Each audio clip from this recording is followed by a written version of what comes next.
3 million souls stood united at the foot of Sinai to receive divine revelation at the giving of the Torah. God spoke, and then our leader, Moses. The awe, majesty, and sanctity was etched into our collective memory.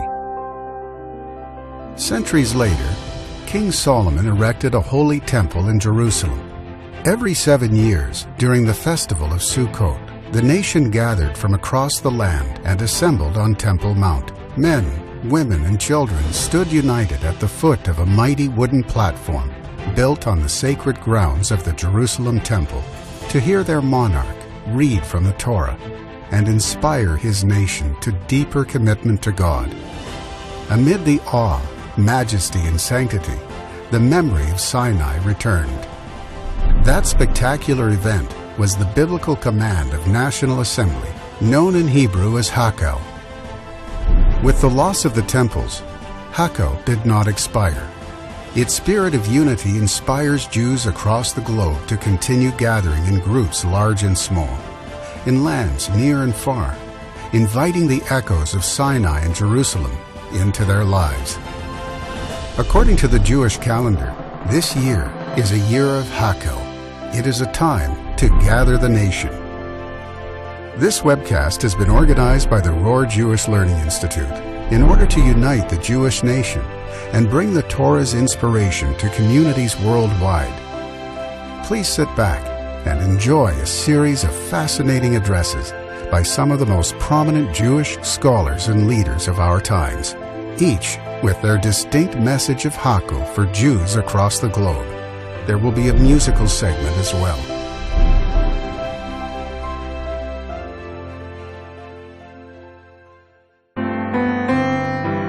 We begin with the call of the Lubavitcher Rebbe, who reawakened the Jewish nation to its ancient practice of Hakel gathering. Und sagt, movend wir ganz poschet, alle Cheberisch, darf sein der Linie von Hakel. Pschas mi verbindet und mis Masbir, sich und die Jiden herum sich, bis echet hatar, als do a Linie von Amigdosh Shluchni, Punkt, wie sie gewähnt, dämmelt Amigdosh Gashmi betashtus, siehst da Amigdosh Shluchni und beschachante besechem das a jüdische Herz. Und in der jüdische Herz, was sie gefindt sich bei ihm Birschusse und Begufe, der Adra bedosse Polik Domel, Lechol Scheifchen, kommt sich das von der Herz Apopi, wo sie hat Chol Aimoni und nicht Chol Asmoli, it Polik Domel, Lechol Scheifchen, und der Damm, wo er Nefesh, Bechol Heivrim, Echet Meich, Bereich, nimmt sich und kommt dann hinzu von dem Lev, was Mare Bezboi, wie immer sehr, und das ist auch die Herz, wegen welches Retter. Und das Retter auf sich allein, und kommt es beweisen, mit seinem als Bezboi allein auf sich. Ich doch verstandig die Gelegenheit, bei mir lege die Studien, was mir darf in drauf tun, wie mir darf in drauf tun und was mir darf in drauf tun und in einer Neifma Joppe schon Achos Kedem und in einer Neifma Tomer loste durch eine Gelegenheit, wissen wir nicht, sie da noch wird haben oder die Gelegenheit, nächste, auf drauf begam sehr ich, als sie wird nutzen die Gelegenheit, es war damals bei der zweiten Gelegenheit, wird können tun, die Fleimli zu schieren. Man schenke neben die Gelegenheit, wird nicht es nutzen, wird damals davon annehmen von der Snai. Wenn ich als einer Tieles, einer Kavone und einer Matore, der reden wegen dem Zweiten, der Kavone besei ist, als der eine soll reden zu jeder Zweiten, wenn man das trifft.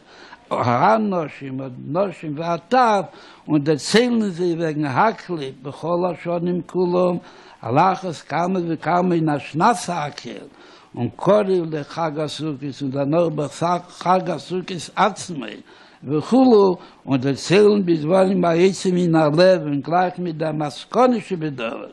Aber das meint mir nehmen, weil am meisten Hua Jikir und das meint mir seine Bnibais und das meint mir seine Mushpoim und damit hat man der Abtache gekommen, ja Geister, wird sein noch näher wieder vom Zeile Agri, sei nicht stattlich, wird sein Echot und Massos in der Nefenschel Messie und Genusker Leil, der alle Messies werden sich zusammenlegen, zusammen wird es werden der ein große Messie von Mashiach Zidkenu und mit alles zusammen gefunden der Messie von David Malki Mashiach, בירושלים, בארץ הקודש, ובירושלים מיל הקודש, ובבית המקדש השלישי, מקדש עדנה קננו יודכו, ודורten פראבן נשנס תשמח, des Gehakshel בפשטוס, והמלך קרא לפניהם פשטוס בתירו, ומת שמחו גדלה. Rabbi Yitzhak Shahat of the Mill Hill Synagogue in London, UK, is one of Britain's most influential rabbis and an outspoken, internationally acclaimed speaker. Hakel is the ultimate equalizer. It is the only mitzvah in the Torah which necessitates that everyone, men and women and children, are equally involved. Why is this so important? And indeed, what does it take to achieve such compelling unity?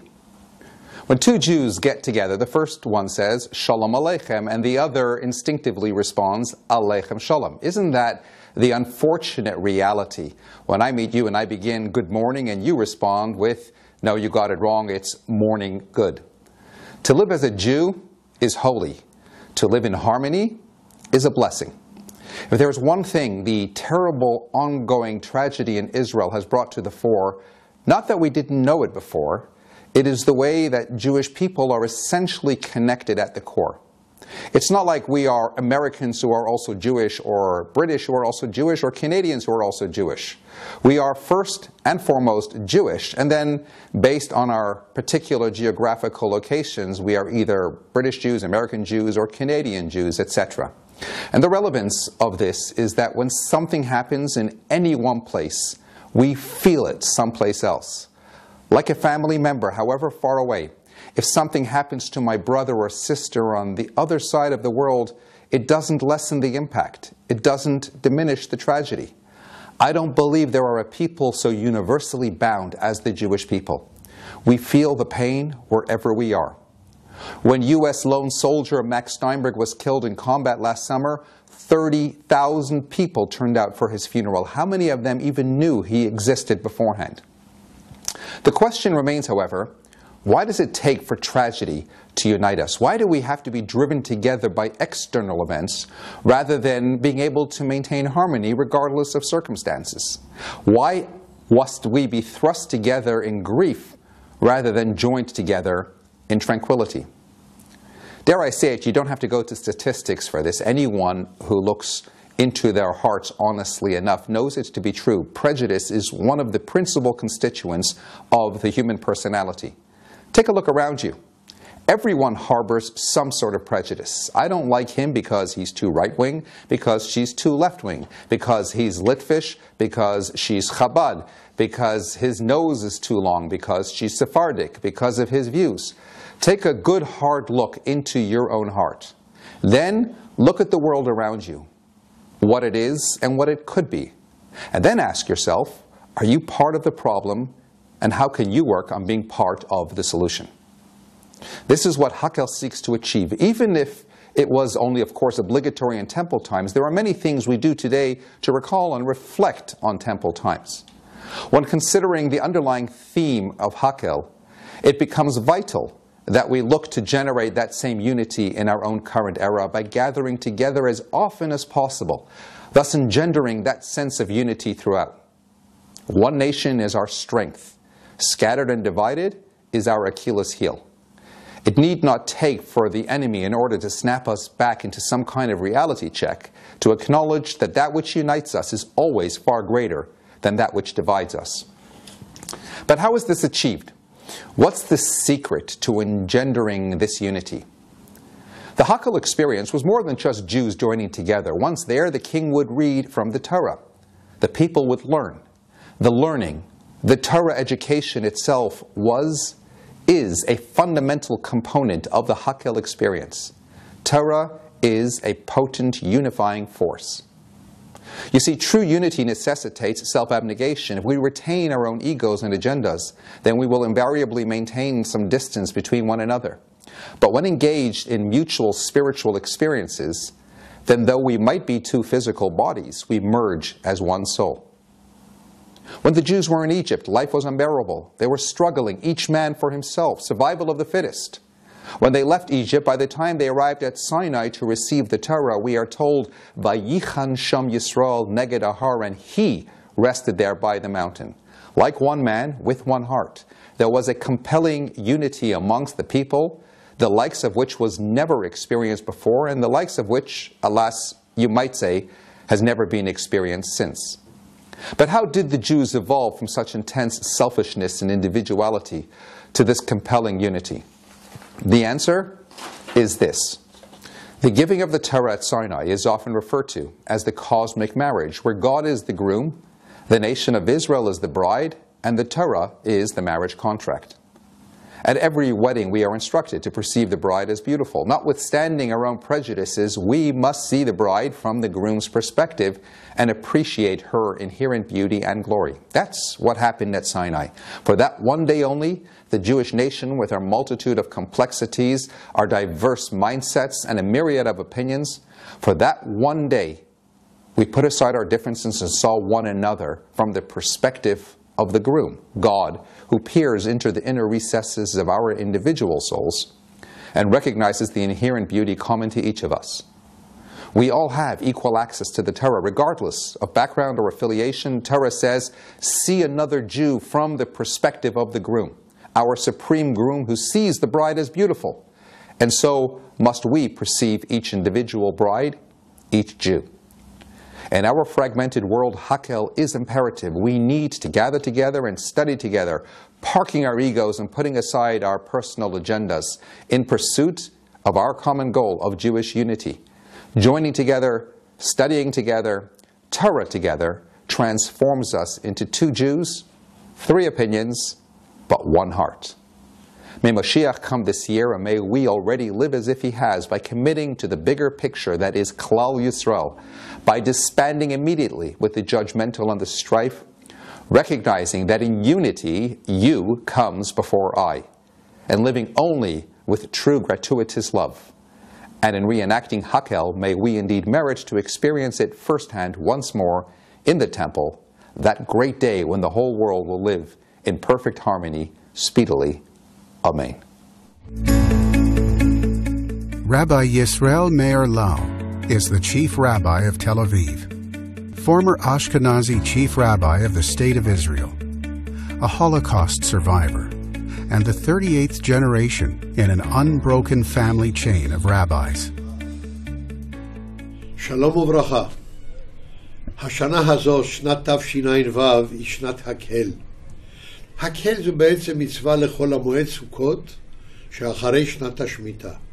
התורה במצוות תרי"ב, אחת לפני האחרונה, מצווה עלינו, במוצאי שנת השמיטה בחול המועד של חג הסוכות, הקהל את העם, האנשים, הנשים והטף, כולם ביחד, באים לחצרות בית השם, בבית המקדש בירושלים. המלך עולה על בימה של עץ וקורא בפניהם ספר דברים, ספר משנה תורה. האחדות של כל חלקי העם, כל 12 השבטים, מושגת על ידי התורה שהמלך קורא באוזני העם. בא הרבי מלובביץ' ואמר, הקהל צריך להיות לא רק שבוע אחד בשנה בכל המועד סוכות שאחרי השמיטה. כל השנה כולה צריכה להיות מושפעת בהקרנה של נושא האחדות, אנשים, נשים וטף. אנשים למה באים, אומרת הגמרא במסכת חגיגה, ללמוד. נשים למה באות, לשמוע. טף, תינוקות, בחיק אמותיהם. למה הם באים? כדי ליתן שכר למביאיהם. ההורים שיביאו את התינוקות עם כל הטרחה שבדבר מקבלים שכר על זה שגם התינוקות מתחנכים לשמוע דברי תורה ולהיות חלק מהאחדות של כלל ישראל. לא בכדי אמר רבי עקיבא ש"ואהבת לרעך כמוך אני השם" זה כלל גדול בתורה. למה דווקא זה כלל גדול בתורה? כי לנו יש כלל שאומר כל ישראל ערבים זה בזה. ערבים זה לא רק מלשון אחריות. זה לא כמו ערבות בנקאית, אני ערב בשביל מישהו אחר. ערבים זה גם מלשון מעורבים זה בזה. לא כתוב ערבים זה לזה, אחד אל השני. ערבים זה בזה, מעורבים אחד בתוך השני. כי זה משפחה אחת, זה עם אחד. ולכן התלמוד הירושלמי עונה יפה מאוד על השאלה, איך אפשר לאהוב את הרע כמו את עצמך? הרי בן אדם הוא אגואיסט. בן אדם אוהב את עצמו, אדם קרוב אצל עצמו, מפחות ומיותר. והתורה היא תורת חיים, היא תורה מעשית. היא לא תגזור דבר שאי אפשר לקיים. אז איך אפשר לקיים ואהבת לרעך כמוך? אני השם. אומר התלמוד הירושלמי, אם בן אדם אוחז ביד שמאל גוש של בשר, נניח, נקניק, ביד ימין סכין, הוא חותך פרוסות מהנקניק, אבל ברגע של היסח הדעת הוא לא שם לב, הסכין של יד ימין פוצעת את האצבע של יד שמאל שלו, והאצבע דוממת, שותתת דם. האם יעלה על הדעת שיד שמאל הפצועה תתפוס את הסכין הזה או סכין אחר ותחזיר פעולת גומלין ליד ימין? יד ימין פצעה את יד שמאל, יד שמאל תחזיר לה? רק מטורף יכול לחשוב בכיוון הזה. למה? כי גם יד ימין וגם יד שמאל הם חלקים מאותו הגוף. כך ראובן ושמעון הם מעורבים באותו גוף, עם ישראל. כולם חלק בלתי נפרד אחד מהשני. אם אתה אוהב אותו, יש לזה סיבה. מה הסיבה? כמוך, הוא כמותך, בן לאברהם, יצחק ויעקב, בן למי שעמדו בהר סיני והכריזו נעשה ונשמע. והמלך בספר התורה שהוא קורא מאחד אותנו כל פעם מחדש, כי זה סוד התורה שהיא הבסיס הקיומי המאחד והמלכד את העם היהודי לדורותיו ובתפוצותיו. ואהבת לרעך, למה? כמוך, כי הוא כמותך, יהודי. אני השם גם שלך וגם שלו. כוחה של האחדות חייב לעבוד בצורה מוחשית, חיה, בכל מקום שיהודים נמצאים בו, גם הרחוקים ביותר, צריכים להרגיש שהם חלק בלתי נפרד מהאומה הישראלית. יברכך אדוני מציון, וראה בטוב ירושלים כל ימי חייך, וראה בנים לבניך, שלום על ישראל.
This is Racheli Frankel, mother of Naftali Frankel, one of 3 teens abducted and murdered by Arab terrorists in Israel during the summer of 2014. She holds a BA in biology from Bar Ilan University, serves as a dean at Nishmat, a center for advanced Torah study for women, and a teacher of Talmud and Jewish law at Matan Women's Institute for Torah Studies in Jerusalem. Hakel is all about the Jewish people coming together. I think we have a special angle on experiencing what it is when Jews really come together. I think maybe 24 hours after our son disappeared, was kidnapped, we started feeling that there's something going on and it's bigger than our story. And the circles were, it started with our family and our neighbors and our community and the state of Israel. And then pretty quickly we realized that Jews around the world are feeling so involved. We had people calling our home from South America, from Australia, from Kathmandu, from all over North America and Europe, and there were delegations within days from Argentina in our home, miles and miles away. People all over the world were doing whatever they can. Some were contacting parliament members and Congress people. Some were arranging for me to speak in the UN Council. Others were arranging for us to meet with the Pope. Anything practical people could do. They were rallying. They were coming together to pray. And then there were, the signs on the lawns.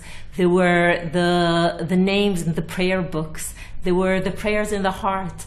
And in a world where, there's so many people that are murdered every week and nobody even winks, 3 children didn't come home from school, teenagers, and millions of Jews around the world were losing sleep over it. It seems to me almost miraculous, beyond nature.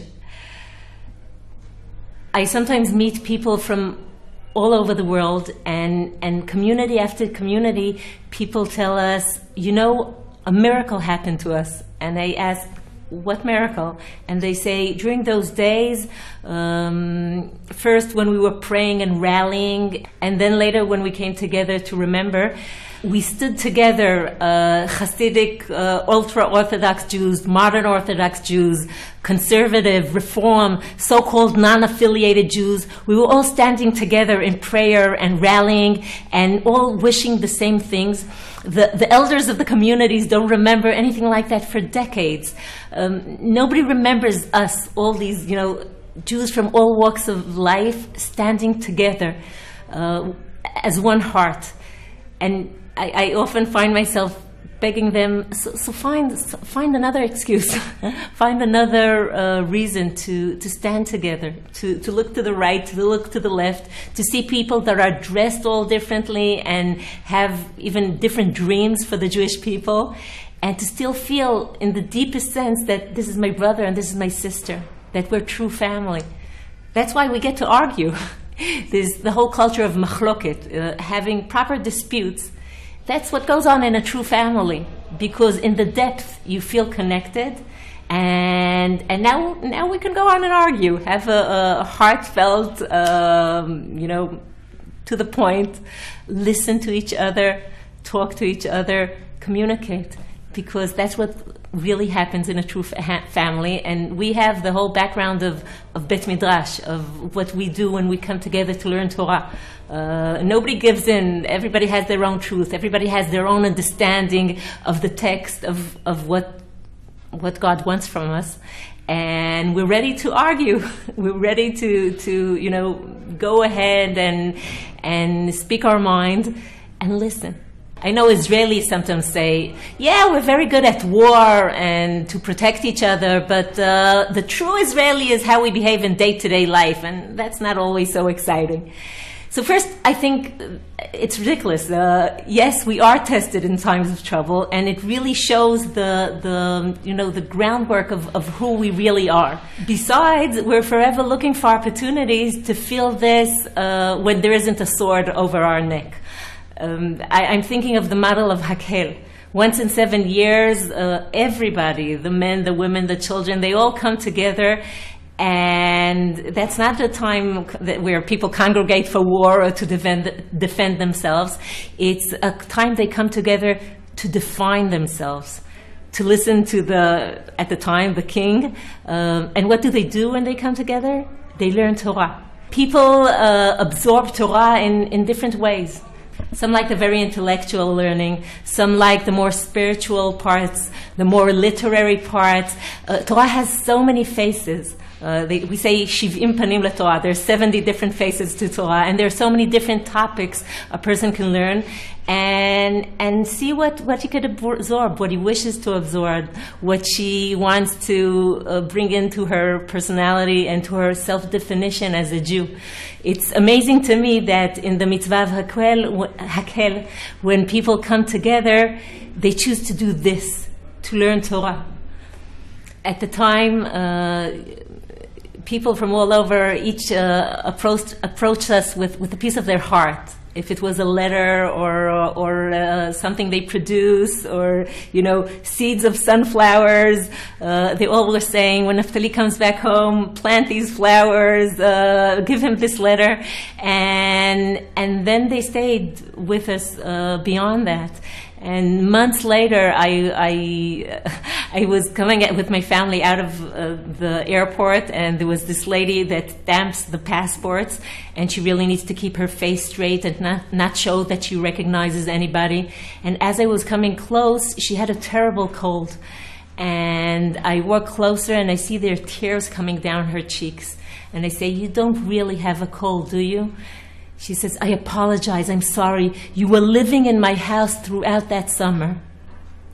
And then we went abroad to the place we were headed, and 3 different Jews of different walks of Jewish life said exactly the same sentence. "You were living in our home throughout that summer." I think the ability in a world with so much bad news, the ability to open your heart, the ability to open your home, it's unbelievable, and it was so greatly appreciated. I feel it wasn't only our experience and our tragedy, but it was as a family, but it was our experience as a people. And beyond the tragedy, we learned so much about ourselves, and definitely about who we can strive to be, how we can come together. Hopefully not only in times of distress, but just recognizing the love we have for each other, the connection, the common grounds, rediscovering and inventing and learning constantly how to be a family. Malcolm Hoenlein, one of today's most influential Jewish leaders, serves as Executive Vice Chairman of the Conference of Presidents of Major American Jewish Organizations since 1986. If there's one lesson of Jewish history, it is the central importance of Achdut, of Jewish unity. It was the one precondition to every great event, every miracle that happened to the Jewish people, from when we stood at Mount Sinai, Ki ish echad b'lev echad, as one people with one heart, each feeling the joys and sorrows of the others, each relating to each other. And once we achieved that status, God said, now you're ready to receive the Torah and the 10 Commandments. Throughout our history, when the Jewish people faced dire circumstances, Jewish unity was part of the solution, or key to it. When Esther faced the challenge of Haman's designs to destroy the Jewish people in ancient Persia, he defined their weakness as Amu Fuzar Mufurad, a people spread out, divided. And her answer was, Lech Kenosis Kol Yehudim, go and gather all of the Jews. She didn't say these Jews or those Jews of any particular part, geographic region, but gather all of the Jews, because only by that demonstration of unity, of coming together, could the miracle of Purim take place. And so it has been until our own day, with the rescue of Russian Jews and Ethiopian Jews and Syrian Jews and Iranian Jews and Yemeni Jews. It's when we put aside the differences, when we could come together, recognizing that when one part of the Jewish people is in danger, all parts of the Jewish people are in danger. And this is especially important today when we face such serious challenges, the growth of international terrorism, ISIS, and many others, scores of such organizations who worship death, unlike us who are told to worship life. And our obligation to this and future generations is to come together, to share our resources, to maximize our abilities. When Jacob blessed his children, he talked about their unique qualities, positive and negative. But in the end, he said, Hey, osvu v'hikaptzu. He told them to come together. But it wasn't enough to be in physical proximity with one another. Hikaptzu, he said, they had to become united. They had to form a group, a bond between them. Because that is the way that the Jewish people, our progenitors, could teach us how to face the future. That doesn't mean we sacrifice principle or put away any differences that may exist, but it recognizes that the whole is far greater than the sum of the parts, that we have one faith, and only by coming together, putting aside differences or putting them in context, but recognizing the overwhelming challenges and things that unite us, not those that divide us. Too often in the media and elsewhere, they only focus on differences and not on the preponderance of things where we work together, come together, act together. It is essential if we're going to meet the challenge of Iran today that we act as a united community. If we're going to help assure Israel's security, the fight against anti-Semitism, BDS, the challenges on our campuses in America, around the world, it will only be by a united Jewish community. So Achdut, unity, is the challenge of the day for all of us to answer the call to come together and act in united fashion. Am Yisrael Chai. Benjamin Netanyahu serves with distinction as a fourth-time elected Prime Minister of the State of Israel. My friends, I send you warm greetings from Jerusalem, the united capital of the Jewish people in the State of Israel. Across the world, Chabad emissaries are working hard to make a real difference in the life of our people. You do this day and night, 7 days a week. You work to bring Jews everywhere closer to their Jewish tradition, to be proud as Jews, to be proud of our history, proud of our heritage, proud of our people, proud of our faith. The Lubavitcher Rebbe taught us, all of us, his followers, and Am Yisrael in general, the principle of Jewish unity, not to give up on anyone, that every individual Jew everywhere is our brother and our sister. He encouraged his emissaries to open their homes and their hearts to reach out to all Jews. And this message is especially relevant today. Now, more than ever, we need to stand up as Jews. The Jewish people have been here for over 3,000 years, and we're here to stay. And it's because of the faith and the inspiration of our common heritage and our hopes for a common future, based on our common values, that Chabad is so successful around the world. It stands for Ahavat Yisrael, all Am Yisrael. Toda Rabba.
Former Chief Rabbi of Great Britain, Rabbi Lord Jonathan Sacks, is a brilliant author and orator, and one of the foremost thinkers of our times. A very unusual mitzvah, the penultimate of all the 613 commands that Moses gave the Israelites, command number 612, at the very end of his life.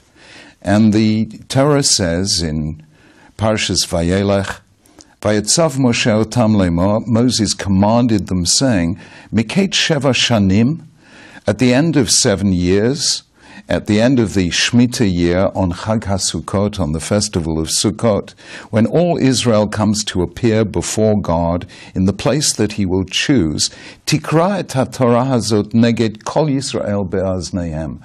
Proclaim, read this Torah to all Israel when they come together.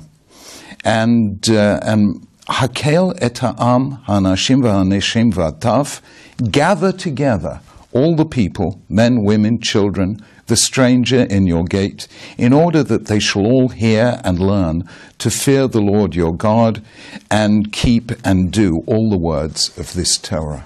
This was a great national gathering that took place once every 7 years in the year after the Shemitah year, and this year is a Hakel year. Normally, a nation is a group of people who live in the same land, or under the same political jurisdiction, or who speak the same language, or who share the same fate. Jews, however, remained a nation even when they were dispersed and scattered across the world. All that time, 2,000 years, they saw themselves and they were seen by others as one people. How come? They didn't share a land. They were scattered over every country and continent. They didn't share a political jurisdiction. Some were under Muslim cultures in Spain and North Africa. Some were in Christian lands of Europe. They didn't even share a language except for prayer, because the Ashkenazi Jews spoke Yiddish, the Sephardi Jews spoke Ladino, and 25 other dialects that were spoken by Jews across the world. They didn't even share the same fate.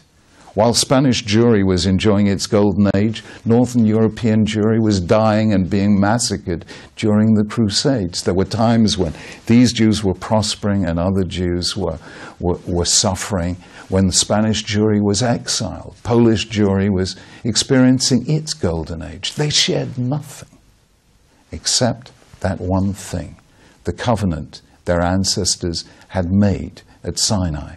Though they had lost their land, they still had their laws. Though that they were scattered around all the cultures, they still observed the same holy days, read the same holy books, said the same holy prayers, turned to the same place, Jerusalem, when they prayed. They remained one nation. In the 21st century, the word globalization is, for most of the world, the newest of the new. For us, it is the oldest of the old, because we were the world's first, and indeed the world's only, global nation, which, of course, Rav Saadia Gaon explained in the 10th century when he said, Ein umatenu uma ela b'torateha. Our nation is only a nation in virtue of the Torah, the Hakel, the revelation that binds us all and means that we are all responsible for one another, Kol Yisrael, arevin zeh b'zeh, and because we share a faith, we share a sense of fate. So we now come to the extraordinary fact that Judaism is essentially the faith of one people. As the Torah says, as they gathered together at Sinai, Vayichan Sham Yisrael, in the singular, Israel encamped there, says Rashi, Ke'ish echad belev echad, like one person with one heart. And that explains this most extraordinary passage in the whole Haggadah. The Haggadah is talking about the 4 children, and then it comes to the Rasha, the wicked son, who says, Ma avodah hazot lachem. What's all this Judaism mean to you? Lachem v'lo lo. To you, not to me. Ulefi shehotzi et atzmo min haklal kafar be'ikar. And because he excludes himself From the people, it is as if he had denied a fundamental principle of the faith. What fundamental principle? He's not denying the existence of God or creation or any of the others, apparently. But it turns out to be a fundamental principle of the faith, symbolized in the giving of the Torah at Sinai, reenacted every 7 years at Hakel, that God chose us as one people in which each of us has a share, and each of us has a unique contribution to make. So we see how, although in terms of creation, we react spiritually as individuals, redemption, we act as members of a family. When it comes to the Torah, we are one people. And that is why, God forbid, divisions have been so disastrous to Jews in the past, when in the days of Joseph and his brothers there was tension and animosity, lo yachlu dabro l'shalom, and his brothers couldn't speak peaceably to one another. When there were divisions in the family, our people went into exile. Then again, when Israel became a kingdom, there were just 3 kings, Saul, David, Solomon, and then the kingdom split in 2. And weakened by that division, the kingdom fell, the north to the Assyrians, the south to the Babylonians, and the first temple was destroyed. In the days of the second temple, Rabu Machlokot B'Yisrael, there were so many arguments and factions in the Jewish people that Josephus tells us that Jews were more intent in the besieged Jerusalem on fighting one another than fighting the enemy outside. And once again, those divisions proved terrible for the Jewish people. But above all, Hakel, the mitzvah that joins us all in our differences and diversity into one people, Goy Echad Ba'aretz, the one people of the one God.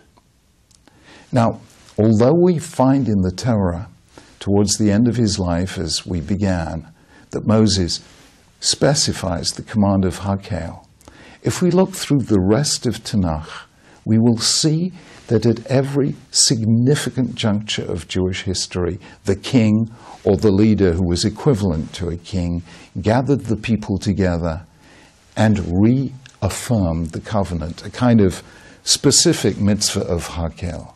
So Moses, at the end of his life, renewed the covenant with the generation who were going to cross the Jordan and enter his land. So we find in the 24th chapter of the book of Joshua that once Joshua had conquered the land, towards the end of his life, he gathered the people together and renewed the covenant.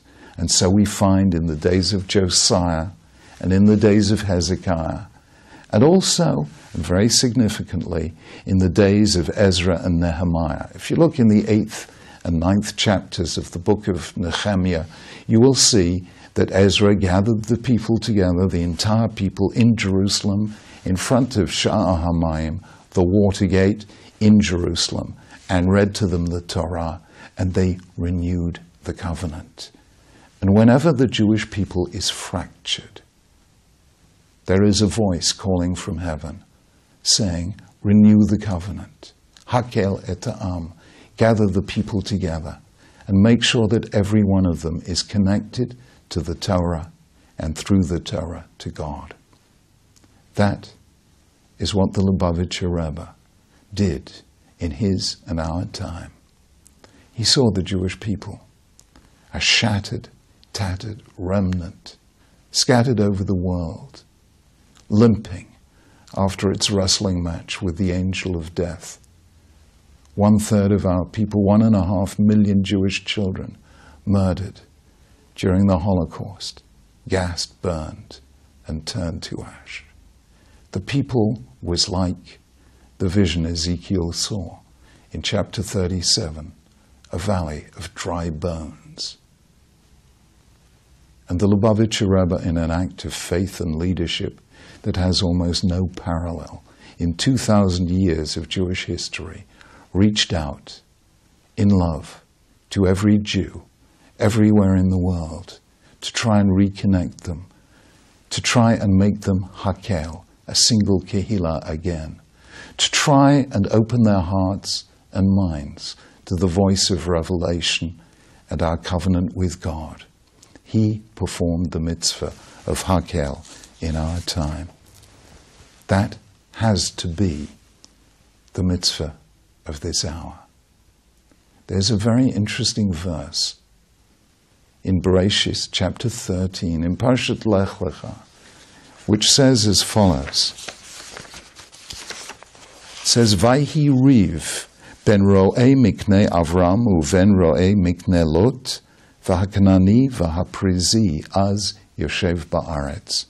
There was a quarrel between Abram's shepherds and Lot's shepherds, and the Canaanite and the Perizzite were then in the land. It's a very strange verse. First of all, what have the Canaanites and Perizzites got to do when Abraham and Lot are having a quarrel? But this verse is incredibly important. This is the first recorded division within the Jewish people, the first recorded argument between Lot and Abraham and their respective shepherds. And the text is saying, when are the Canaanite and the Perizzite, the people who are opposed to you and all you stand for, when do the enemies of Israel become strong? When Israel lacks a sense of unity and connectedness. I have to say at this particular moment, Jews are going through a difficult time in Israel and in Chutz La'aretz. Unfortunately, we have enemies. Haknani v'haprizi az yoshev ba'aretz. They are, our enemies, a very real presence in the world. And that happens only when there is division between Jews. And that is why we have to remember the overarching mitzvah of them all, the mitzvah of Hakel, coming together as a people, united in our love of our fellow Jew, our love of our Jewish heritage, and our love of God. And then, Kimei tzetecha me'eretz Mitzrayim, as the prophet Micha said, just as in the days when I brought you out of the land of Egypt, Erana Liflaot, I will show you once again a second festival of redemption, a second gathering of Jews, the Mashiach, the Messianic moment, when God will gather us together because we have gathered ourselves to one another in the mitzvah of Hakel, one community, serving one God, like one person, with one heart. May it happen speedily in our days. Amen. In biblical times, once every 7 years, everyone would gather in Jerusalem to celebrate the year of Hakel, a year of Jewish unity. I unite the nation because we're all in it together. I unite the nation because united we are stronger. I unite the nation because someone's got to do it. I unite the nation for my children. So we learn more Torah. I want to unite the nation because we're all one and the same. I unite the nation because everything's more fun when you do it with friends. I want to unite the nation because we're a storied people and it's exciting to come together all across the world.